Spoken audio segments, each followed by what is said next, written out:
오늘 우리에게 주시는 하나님의 말씀은 구약성경 신명기 14장 1절로 21절의 말씀입니다. 구약성경 신명기 14장 1절로 21절의 말씀입니다. 너희는 너희 하나님 여호와의 자녀이니 죽은 자를 위하여 자기 몸을 베지 말며 눈썹 사이 이마 위에 털을 밀지 말라. 이는 내 하나님 여호와의 성민이라. 여호와께서 지상 만민 중에서 너를 택하여 자기 기업의 백성으로 삼으셨느니라. 너는 가증한 것은 무엇이든지 먹지 말라. 너희가 먹을 만한 짐승은 이러하니 곧 소와 양과 염소와 사슴과 노루와 불구스름한 사슴과 산염소와 볼기가 흰 노루와 뿔이 긴 사슴과 사냥들이라. 짐승 중에 굽이 갈라져 쪽발도 되고 새김질도 하는 모든 것은 너희가 먹을 것이니라. 다만 새김질을 하거나 굽이 갈라진 짐승 중에도 너희가 먹지 못할 것은 이것이니 곧 낙타와 토끼와 사반, 그것들은 새김질은 하나 굽이 갈라지지 아니하였으니 너희에게 부정하고, 돼지는 굽은 갈라졌으나 새김질을 못하므로 너희에게 부정하니 너희는 이런 것의 고기를 먹지 말 것이며 그 사체도 만지지 말 것이니라.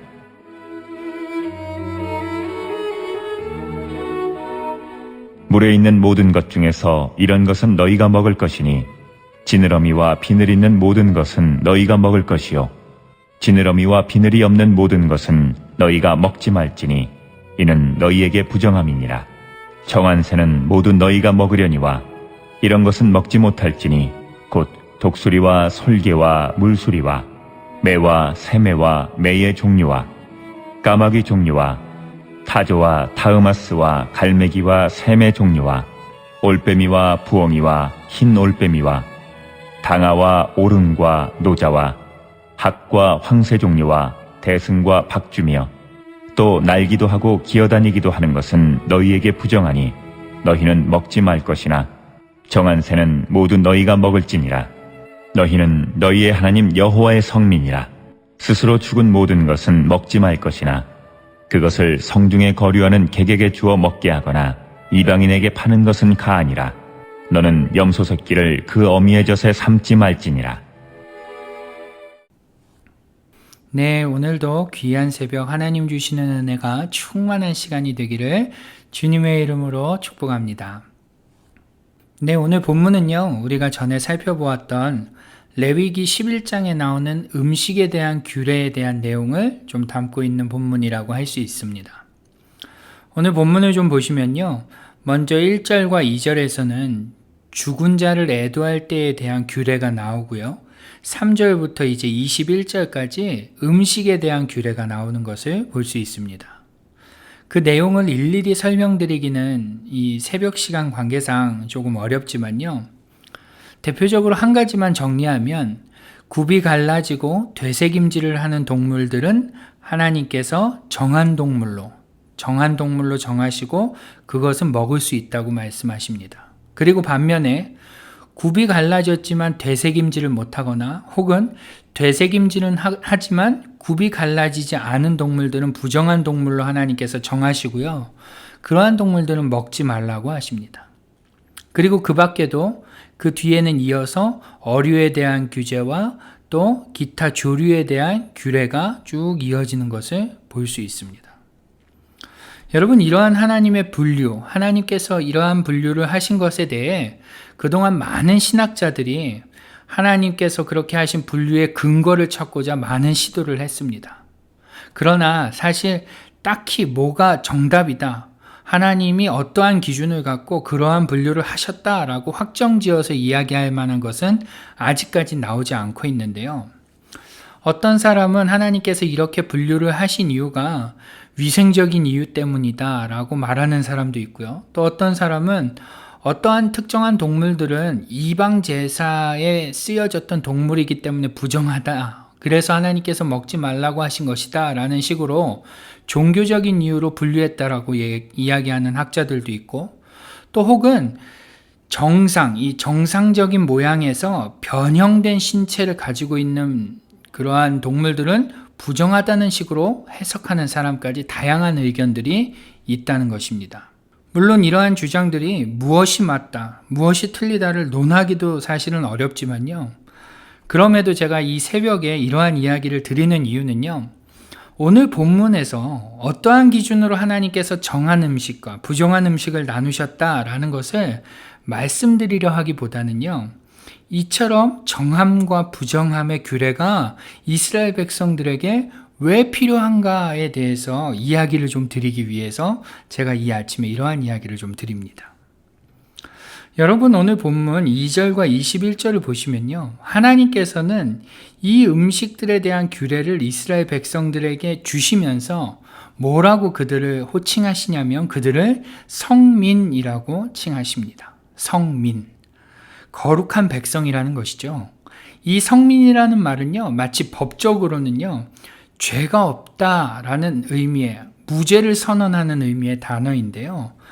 지금 하나님께서는 이스라엘 백성들을 법적으로 선언하듯이 그들을 무죄, 거룩한 백성이다 라고 선언하신다는 것입니다.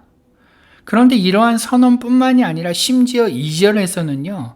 그러한 법적 개념에다가 소유의 개념까지 더해서 그들을 뭐라고 칭하시냐면 자기 기업의 백성이라고 칭하십니다.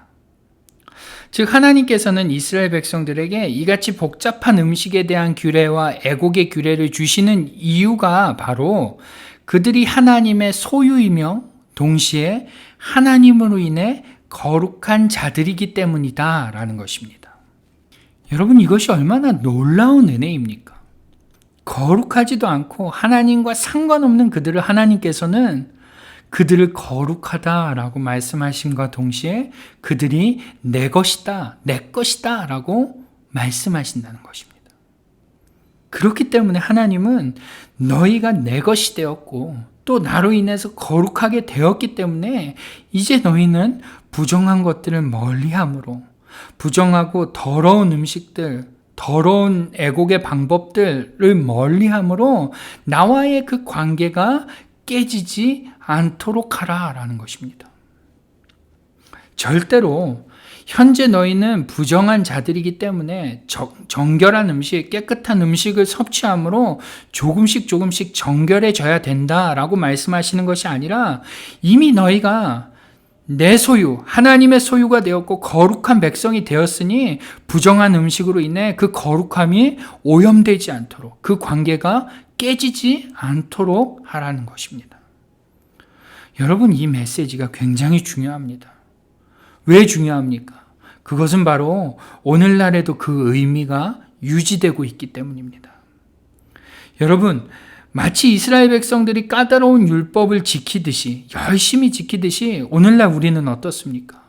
우리도 그들과 마찬가지로 비슷하게 열심히 신앙생활을 하지 않습니까? 그 열심히 신앙생활하는 이유가 무엇입니까? 거룩해지기 위해서입니까? 하나님의 백성이 되기 위해서 열심히 하는 것인가요? 아니죠. 이미 우리가 율법의 완성이 되신 예수님으로 인해서 십자가 공로로 인해 하나님의 백성이 되었고 거룩하게 되었기 때문에 이제 우리 안에 이루신 그 거룩함을 유지하기 위해서 그 거룩함이 훼손되어 하나님과의 관계가 깨지지 않도록 하기 위해서 우리는 열심히 신앙생활을 하는 것이라는 말입니다. 여러분 그러다 보니 신앙생활을 하다 보면요 하라는 것이 참으로 많습니다. 그렇죠? 뭐라고 합니까? 교회만 가면 기도해라, 성경 읽어라, 예배 드려라, 봉사해라 등등 참 하라는 것이 많습니다. 그러다 보면 가끔 왜 그런 걸 꼭 해야 하냐고 그냥 주일에 한번 예배 드리면 되지 꼭 그렇게까지 예수를 믿어야 하냐고 그렇게 생각하실 수 있을지 모릅니다. 그런데 여러분 하나만 꼭 기억하시기 바랍니다. 여러분 그러한 것들을 하라고 해야 된다라고 말씀드리는 이유는요 바로 그러한 것들을 통해서 그러한 의무들을 지킴으로 그 의무들을 행함으로 인해서 하나님과의 관계가 유지되기 때문에 그렇습니다. 이미 예수 그리스도로 인해서 우리 가운데 이루신 그 거룩함을 유지하라고 이미 예수님의 대속으로 인해서 하나님의 소유가 되었기 때문에 그러한 신앙의 의무들을 통해서 그것을 지킴을 통해서 하나님과의 관계를 잘 유지하라고 오늘 하나님께서는 우리에게 신앙적 의무들을 요구하신다는 것입니다. 여러분, 다시 한번 말씀드립니다. 우리가 이러한 의무들을 함으로 거룩해지거나 하나님의 소유가 되는 것이 아니라 이미 우리는 예수 그리스도의 공로로 하나님의 소유가 되고 거룩하게 되었기 때문에 오늘 우리는 그것을 지키기 위해서, 우리 안에 완성하신 그 하나님의 역사를 지키기 위해서 우리의 의무, 우리에게 주시는 사명, 그 소명들을 감당하는 것입니다. 여러분, 질문을 드려보겠습니다. 여러분은 하나님께서 오늘 여러분에게 요구하시는 신앙적 의무, 다르게 표현하면 사명, 소명, 그와 같은 것들을 잘 감당하고 계십니까? 여러분, 사명은 목회자만 있는 것이 아닙니다. 여러분에게 있는 그 사명, 그 의무를 감당함을 통해서 우리는 하나님과의 관계를 다시금 재확인할 수 있고요. 더 나아가서 하나님과의 관계를 더 깊이 할 수 있는 것입니다. 그렇기 때문에 오늘 우리는요, 우리에게 주어지는 그 의무들을, 그 사명들을 감당해야 하는 것입니다. 여러분, 주일에도 목사님께서 말씀해 주셨죠? 오래된 초신자로 그렇게 남으시지 마시길 바랍니다. 오래된 초신자로 계시지 마십시오. 아무것도 안 하면서 말하기만 좋아하는 그리스도인이 되지 마십시오. 여러분, 오늘 본문의 이스라엘 백성들은 얼마나 괴로웠을까요? 먹어도 되는 음식, 먹지 말아야 하는 음식, 매번 끼니 때마다, 매번 그들의 삶의 순간순간마다 그들은 그것을 지키기 위해 많은 부담을 가졌을 것이며 많은 어려움이 있었을 것입니다. 그럼에도 하나님께서는 그들에게 그러한 것들을 요구하시는 이유는 하나님과의 관계가 깨지지 않게 하기 위함이라는 사실을 여러분 꼭 기억하시고 오늘 우리도 그 하나님의 마음을 잘 헤아려서 우리에게 요구하시는 의무들, 우리에게 요구하시는 어떠한 순종들, 우리에게 요구하시는 어떠한 것들을 믿음으로 잘 감당해 나가는 저와 여러분이 될 수 있기를 주님의 이름으로 축원합니다. 기도하겠습니다.